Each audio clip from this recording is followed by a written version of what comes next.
Hello guys, welcome ulit sa aking vlog. Ngayon naman is pakita ko sa inyo kung paano mag-overhaul ng 6-speed transmission. So yan yung nasa likod ko na unit guys, yung previous vlog ko na third gear crunching.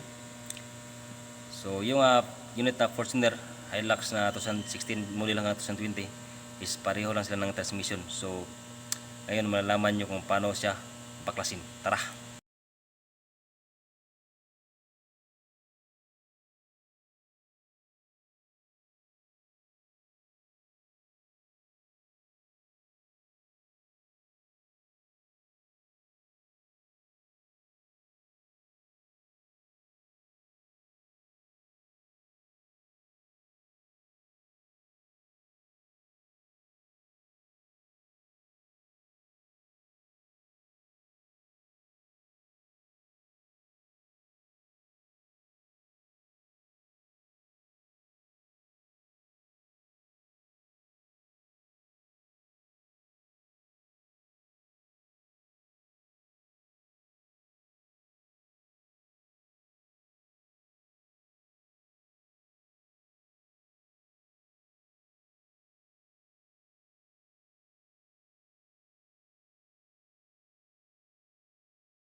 So yan guys, natanggal natin yung transmission. So unang tanggalin natin is itong mga switch, itong switch nya sa reverse. So yung wire nya at saka hose. Saka itong ano guys, itong sa shifting nya, itong apat na 12 na bolt. Saka may 12 volt mm din sa loob pagkatapos ng matanggal to. Saka itong ano nya. Yan, tanggalin natin yan. Saka ito tanggalin din. Ito nga sunod. Yan. Yung mga bolt nya sa gilid. Saka meron tayong ano dito guys, ito 18 volts, apat yan.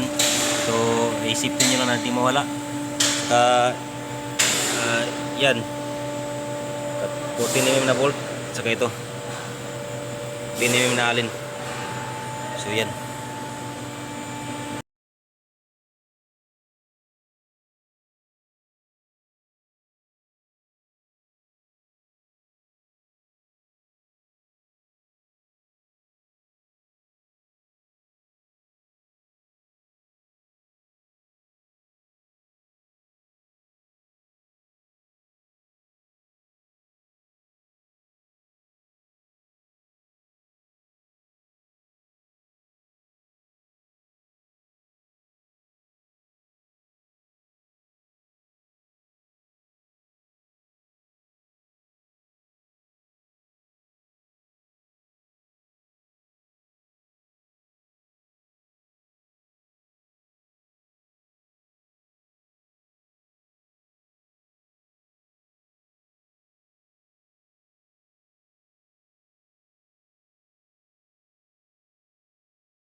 So yan guys, madami-dami na tayong natanggal. So sunod tanggalin ito. Ito 12 na bolt.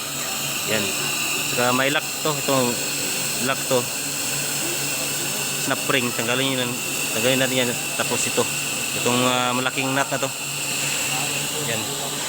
Tapos sa kabila. Ito rin. Tanggalin natin lahat.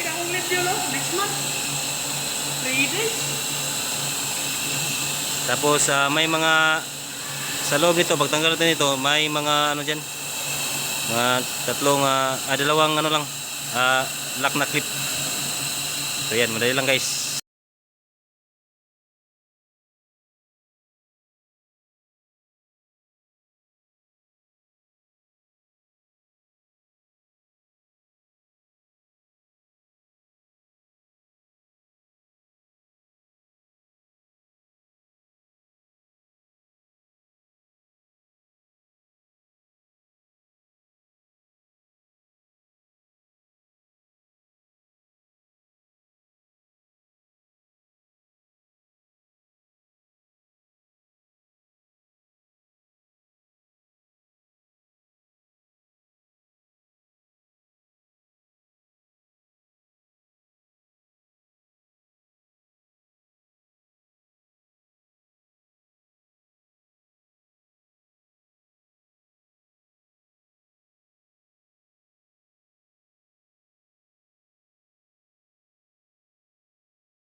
So yan guys, natanggal natin yung casing ng transmission.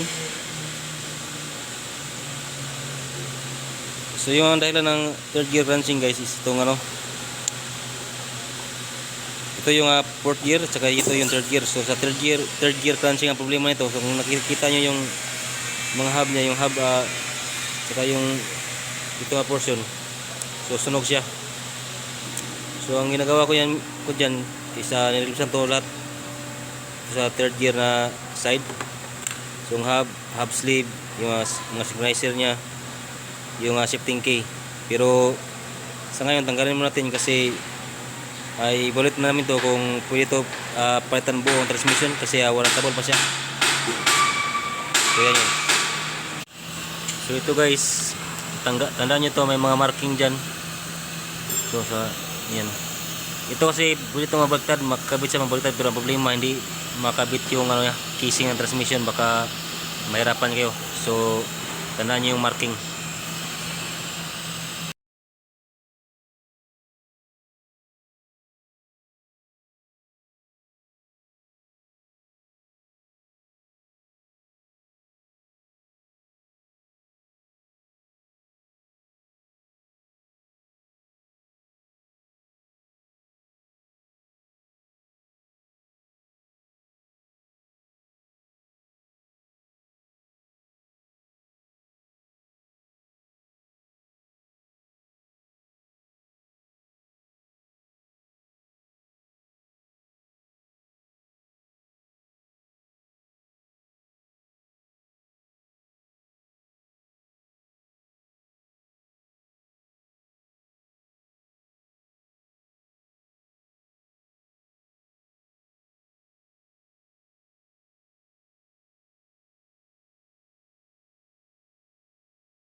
So ito yun guys. So nakikita nyo actual nya, talagang sunog talaga yung third gear. Yan, at saka yung mga components niya sa third gear. Yan. Kung i-compare mo sa kabila, yan. So nakita mo talaga yung diferensya. So abangan nyo sa sunod kong vlog kasi wala pa tayong pisa ngayon. At malalaman pa natin kung assembly itong transmission palitan or yung related parts lang na damage. So may pakita ko sa inyo kasi may tinanggal din kaming transmission. Ang problema din doon is yung fourth gear shifting during shifting sa fourth gear is doon din lumalabas yung crunching nya. So ipakita ko yung isang transmission na tinanggal namin. Yan ito.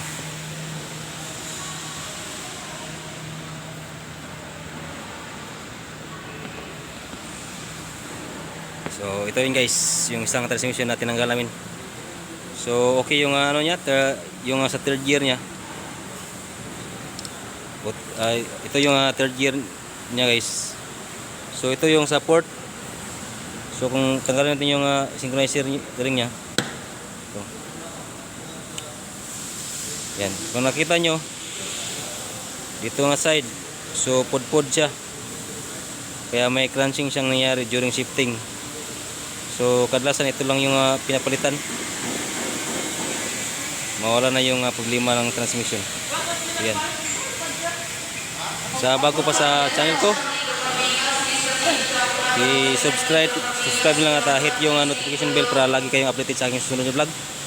Especially pag natin guys, pag install natin sa third gear, kung third gear ang ma-approvean doon o kung hindi transmission assembly, para makita nyo ang ang technique kung paano siya i-install. So hanggang dito lang guys. Salamat.